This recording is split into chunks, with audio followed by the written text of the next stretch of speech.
بھاگ کر جائیں گے؟ کہاں بچ کر جائیں گے؟ بجائے اس غم میں ہم گھلے کہ موت سے کہاں بچے، عقل مندی اس میں ہے کہ اس جو موت کے بعد جو عذاب شروع ہونے والا ہے اس سے بچنے کی فکر کریں. اور بچنے کا طریقہ یہ ہے اپنی زبان کو قابو میں رکھیں، کیونکہ بہت زیادہ اس زبان سے گناہ سمیٹتے ہیں ہم. غم کرنے کی ضرورت نہیں ہے. زبان اللہ تعالیٰ کی نعمت تھی اور ہے اور ہمیشہ رہے گی، کیونکہ جس زبان سے ہم گناہ سمیٹ رہے ہیں اس سے ہم بہت ساری نیکی بھی سمیٹ سکتے ہیں. زبان سے حق گوئی کرنا، حق بات کہنا نیکی سمیٹنے کا ذریعہ ہے. جس طرح وہ تو ہماری سمجھ ہے کہ ہم اس سے گناہ سمیٹتے ہیں کہ نیکی سمیٹتے ہیں. تو غم نہ کریں. زبان بہت بڑی نعمت ہے، بہت سارا ثواب اکٹھا کر سکتے ہیں، لیکن اگر اپنی موت کو یاد رکھیں گے تو زبان کا غلط استعمال کرنے سے رک جائیں گے. اگر ہم اپنی موت کو یاد رکھیں گے تو اسی زبان سے طعنہ دینے کے بجائے ہم دلجوئی کرنا شروع کر دیں گے. اگر ہم اپنی موت کو یاد رکھیں گے تو غیبت و چغلی کرنے کے بجائے امر بالمعروف یعنی لوگوں کو نیکی کی طرف بلانے لگ جائیں گے، قرآن کی طرف بلانے لگ جائیں گے. اگر ہم اپنی موت کو یاد رکھیں گے تو اسی زبان سے جھوٹ بولنے کے بجائے نہی عن المنکر یعنی لوگوں کو برائی سے روکنے لگ جائیں گے.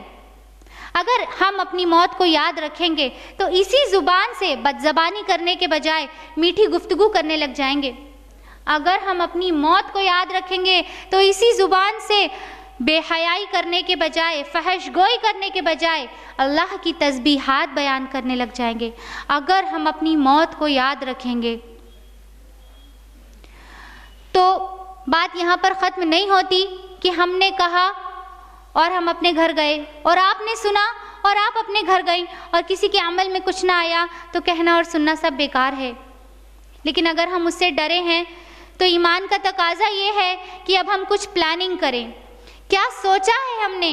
کچھ پلاننگ کریں کہ ہمیں فکر جاگی ہے تو ہم پیپر اور پین لے کر بیٹھیں اور آگے کی پلاننگ کریں ہمیں کرنا کیا ہے، کس طرح اپنی زبان کو قابو میں رکھنا ہے، کس طرح روز اپنی موت کو یاد رکھیں تو اس گناہ سے ہم بچ سکتے ہیں. اس کا سلیوشن ہونا چاہیے. صرف بات کہہ دی جائے اور سن لی جائے اور وہیں پر ختم ہو جائے تو کوئی فائدہ نہیں ہے، کوئی فائدہ نہیں ہے. اور اللہ کے بہترین بندے وہ ہیں جو بات کو سنتے ہیں اور فوراً اپنا لیتے ہیں.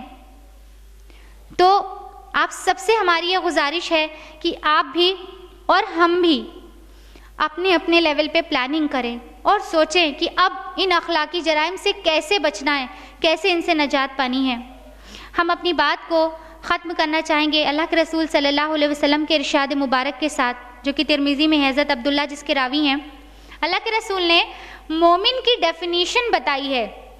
مومن کیا ہوتا ہے؟ اب ہم غور سے سوچیں کہ ہم اس حدیث پر کتنے فٹ بیٹھتے ہیں اور نہیں بیٹھتے تو اب ہمیں کتنا محنت کرنی ہے. اللہ کے رسول نے فرمایا مومن نہ بہت تانے دینے والا ہوتا ہے، مومن نہ بہت لعنت کرنے والا ہوتا ہے، مومن نہ فحش باتیں کرنے والا ہوتا ہے، اور مومن نہ زبان دراز ہوتا ہے. اللہ تعالیٰ ہم سب کو مومنانہ صفات اپنانے کی توفیق دے. وآخر الدعوانا ان الحمدللہ رب العالمین. جزاک اللہ خیرہ بہن. فانی انسان کی زندگی محدود ہے. زمین پر اس کے دن گنے چنے ہیں، پھر بھی انسان کی ایسی غفلت کہ مانو اسے موت ہی نہیں آنی.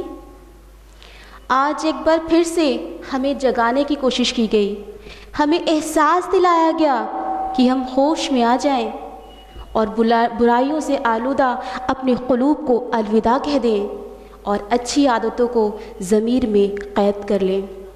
اور ایسا کرنا ہمارے لیے اس لیے بھی ضروری ہے کیونکہ ہم جانتے ہیں کہ اخلاق سیئہ ہمارے لیے کتنا نقصان دہ ہے اور اخلاق حسنہ ہمارے لیے کس قدر فائدہ مند ہے. یہ جلسہ تب تک بے سود ہے جب تک کہ ہم اخلاق حسنہ کو حاصل کرنے کے لیے محنت نہ کریں اور اخلاق سیئہ سے بچنے کی کوشش نہ کریں. اگر کوشش ہوگی تو اللہ بھی مدد فرمائے گا. علامہ اقبال بھی فرماتے ہیں تدبیر کی دست ذرے سے تقدیر درخشاں ہوتی ہے، قدرت مدد فرماتی ہے جب کوشش انسان ہوتی ہے. یہ دونوں ہی اسپیکرز محترمہ اسما شمس صاحبہ کی اسٹوڈنٹس ہیں اور ہمیں خوشی ہے کہ IERO کا ایک حصہ ہیں. آپ دونوں کی ہی ایمان اور بندگی، علم و صحت کی دولت میں اللہ تعالیٰ اضافہ کرتا جائے، آمین. جیسا کہ آپ دیکھ ہی رہی ہیں اور یہ انویٹیشن آپ کو مل بھی چکا ہے کہ ہمارے اسکول تقویٰ اسلامک اسکول کا اینول فنکشن آئینہ مستقبل 25 جنوری کو ہے. لہٰذا اپنے دوست اور احباب کے ساتھ شرکت کریں. اور اب وقت ہے آخری سیشن کا، جس میں محترمہ اسما شمس صاحبہ آپ کے سوالوں کا جواب دیتی ہیں. تقویٰ اسلامک اسکول کی پرنسپل، IERO کی لیڈیز ونگ پریزیڈنٹ اور ہم سب کی دل عزیز محترمہ اسما شمس صاحبہ کو مدعو کرتے ہیں کہ وہ آئیں اور آپ کے سوالوں کا جواب دیں. محترمہ اسما شمس صاحبہ. بہن امیمہ سوال کرتی ہیں، اگر ہر کسی سے کہی گئی بات غیبت ہے تو کیا انسان تمام چیزیں دل میں رکھے کہ بوجھ سا رہے؟ اس کے ساتھ جب کہ کسی خاص یا عزیز سے اپنی الجھن کو کہنے سے بوجھ ہلکا ہو جاتا ہو؟ اس بات کو ذرا واضح کریں کہ کیا اگر نیت نہ ہو کہ ہم اس کی برائی یا بدنامی نہیں، بس کسی عزیز سے کہہ کر پریشانی بانٹنا چاہیں؟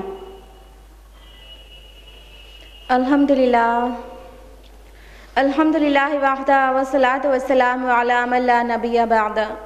اعوذ باللہ من الشیطان الرجیم. بسم اللہ الرحمن الرحیم. اکمل المؤمنین ایمانا احسنہم خلقا. بسم اللہ الرحمن الرحیم. رب اشرح لی صدری ویسر لی امری واحلل عقدۃ من لسانی یفقہوا قولی. عزیز سامعین، السلام علیکم ورحمۃ اللہ وبرکاتہ. جیسا کہ آپ لوگ دیکھ ہی رہی ہیں، وقت بہت زیادہ ہو چکا ہے. بہت کم سوالات لیں گے اور بہت مختصر جواب دیں گے. پہلا سوال ہے کہ کیا دل کی بات بھی کسی سے شیئر کرنا غیبت ہے؟ تو کیا ایسے میں بھی غیبت نہ کی جائے اور بوجھ دل پر رکھا جائے، یا کسی اپنے سے شیئر کر کے بوجھ ہلکا کیا جا سکتا ہے؟ خصوصاً اگر نیت بھی غیبت کرنے کی نہ ہو تو ایسا کیا جا سکتا ہے کیا؟ بہن، ہم آپ کو بیسٹ آپشن بتانا چاہیں گے. یقیناً دل کی بات کسی سے کہہ دینے سے دل ہلکا ہوتا ہے، لیکن اگر بات سے اس کی برائی ظاہر ہوتی ہے اور اس کی بدنامی ہوتی ہے تو اس سے بہت بہتر یہ ہے جو درگزر چیز ہے اسے اپنایا جائے، کیونکہ اللہ تعالیٰ بھی درگزر کرنے والوں کو درگزر کرتا ہے. اللہ سبحانہ تعالیٰ کا فرمان ہے سورہ نور سورہ نمبر 24 آیت نمبر 22 میں، وَلْيَعْفُوا وَلْيَصْفَحُوا أَلَا تُحِبُّونَ أَن يَغْفِرَ اللَّهُ لَكُمْ. اور معاف کرو اور درگزر کرو، اور تم کیا یہ نہیں چاہتے کہ تمہارا اللہ تمہارے گناہ معاف کرے؟ تو اگر کسی کی بات دل میں لگی ہوئی ہے، تکلیف پہنچ رہی ہے، تو اس سے بہتر آپشن کیا کسی کے ساتھ شیئر کر کے اس کی توہین کر دی جائے. اس سے بہتر یہ ہے کہ درگزر کیا جائے، اور اس میں شوق سے درگزر کرنا چاہیے، تاکہ ہم اپنے آپ کو تو خوب اچھی طرح جانتے ہیں کہ ہم خود کتنے گناہگار ہیں. تو اگر ہم چاہتے ہیں ہمارا اللہ ہمارے گناہوں کی پردہ پوشی کرے، ہمیں معاف کرے، ہم سے درگزر کرے، ہماری توبہ قبول کر لے، تو ہم لوگوں کے گناہوں کو معاف کرے. یہ بیسٹ آپشن ہے. لیکن اگر اپنی بات کسی سے شیئر کریں، دوسرے کی بے عزتی نہیں ہو رہی ہے، دوسرے کا نام نہیں خراب ہو رہا ہے، تو شیئر کر سکتے ہیں. اور نیت کا بہت زیادہ دخل ہے. نیت اگر امیج خراب کرنے کی ہوئی تو وہ پھر غیبت کی قباحت اس میں شامل ہو جائے گی. نیت کی تفصیلات میں ہم جاننا نہیں چاہتے ہیں. اصل میں عام انسان کے لیے بہت آسان نہیں ہے کہ اپنی نیت کو اچھی طرح ریڈ کر سکے. کئی بار بہت لائٹلی لیا جاتا ہے. لوگ سمجھتے ہیں کہ میری نیت یہ نہیں ہے، ہم اس لیے کر رہے ہیں، لیکن دل میں جو اندر جو ہمارا نفس ہے، نفس ہمارا، وہ کہیں نہ کہیں کسی کو بدنام کرنا چاہتا ہے. اس لیے نیت کے لیے تو بہت کانشیس رہیں. اور ہم آپ کو بیسٹ آپشن ہی سجھائیں گے کہ بیسٹ یہ ہے کہ درگزر سے کام لیں، پردہ پوشی بھی کریں اور معاف بھی کر دیں. بہن سلام کرتی ہیں اور لکھتی ہیں، بدگمانی کیا ہے؟ اسے آسان لفظوں میں واضح کریں جس سے کہ یہاں پر موجود ساری خواتین اسے اچھی طرح سمجھیں. اور لکھتی ہیں، کیا بغیر تحقیق کے کسی کی بات کو صحیح ماننا چاہیے؟ بہن کا دو سوال ہے. ایک یہ کہ بدگمانی کیا ہے، آسان لفظوں میں واضح کریں. اور دوسرا یہ کہ کیا کسی کی بات کو بغیر تحقیق کے فارورڈ کرنا چاہیے, اگلے تک پہنچانا چاہیے. تو بدگمانیاں بھی آپ کو بتایا گیا ہے پہلے اسپیکر کے ذریعے کہ کسی کے بارے میں برا گمان کرنا, بری بات سوچنا کہ وہ ہمارے مخالف ہیں, وہ تو ہمارا برا ہی چاہتے ہیں, یہ لگاتار اس طرح کی چیزیں سوچنا یہ بدگمانی کہلاتا ہے. یعنی کسی کے بارے میں نیگیٹو تھنکنگ رکھنا یہ بدگمانی کہلاتا ہے. اور اللہ تعالیٰ نے اس سے روکا ہے, کہا ان بعض الظن اثم, یقین جانو بعض بدگمانیاں گناہ ہیں. سورہ الحجرات سورہ نمبر 49 آیت نمبر 11. تو اس طرح سے بعض بدگمانی جو چیز ریپیٹڈلی آ رہی ہے اور خلاف آ رہی ہے اور اپنی سوچ کے اوپر مبنی ہے, وہ چیزیں گناہ ہیں. اگلا سوال یہ ہے کہ کیا کسی کی بات کو بغیر تحقیق کے آگے بڑھانا چاہیے؟ بالکل نہیں, اور نہ یقین کرنا چاہیے نہ آگے بڑھانا چاہیے, خصوصاً جب انسان جھوٹا ہو, فاسق و فاجر ہو. کیونکہ اللہ سبحانہ تعالیٰ کا فرمان ہے سورہ الحجرات سورہ نمبر 49 آیت نمبر 6 میں کہ اور جب کوئی فاسق تمہیں خبر دے تو اس کی تحقیق کر لیا کرو. تو انسان کا یہ فرض بنتا ہے کہ کوئی خبر کہیں سے سننے میں آئی ہے تو اس کی تحقیق کرے کہ وہ صحیح بھی ہے کہ نہیں, اور جو انسان نے کہی ہے اس انسان کے کردار و اخلاق کی بھی تحقیق ہونی چاہیے کہ وہ انسان جھوٹا تو نہیں ہے. تو جھوٹے انسان کی بات کو وہیں کے وہیں چھوڑ دینا چاہیے, اسے فارورڈ نہیں کرنا چاہیے, نہ یقین کرنا چاہیے. یہی طریقہ ہے, کیونکہ اللہ کے رسول صلی اللہ علیہ وسلم کی احادیث کے کلیکشن جو کہ صحیح مسلم ہے, اس میں ابو سعید خدری رضی اللہ عنہ فرماتے ہیں کہ شیطان ایسا کرتا ہے کہ انسان کے بھیس میں آ کے محفلوں میں جا کے ایسی باتیں کرتا ہے اور بدگمانی پھیلاتا ہے. پھر اس کے بعد لوگ جب منتشر ہو جاتے ہیں, آپس میں الگ الگ ہو جاتے ہیں, تو کوئی کہہ رہا ہوتا ہے کہ میں نے ایک بات فلاں شخص سے سنی ہے, میں اس کا چہرہ تو پہچانتا ہوں لیکن نام نہیں جانتا. تو یہ کام شیطانی کام ہے, یہ کام شیطانی کام ہے کہ محفلوں میں کچھ ایسی باتیں کرنا, انسان پہچانتا بھی نہیں, چہرہ پہچان جائے گا لیکن نام نہیں جانتا, تو یہ شیطان یہ کام کرتا ہے. تو اس لیے جو باتیں سامنے والے سے لگ رہا ہے کہ وہ جھوٹا ہے یا وہ انسان کردار اور اخلاق کا عمدہ نہیں ہے, تو ایسی باتوں کو رد کر دینا اور نہیں فارورڈ کرنا ہی بہت عقل مندی کا کام ہے. وقت بہت زیادہ ہو گیا ہے, غالباً سوالات اور ہوں گے لیکن اور نہیں لینا چاہیں گے کیونکہ آپ میں سے بعض کو لیٹ ہو رہا ہوگا. آج کے لیٹ نہیں. جزاکم اللہ خیر. السلام علیکم ورحمۃ اللہ وبرکاتہ. جزاک اللہ خیرہ.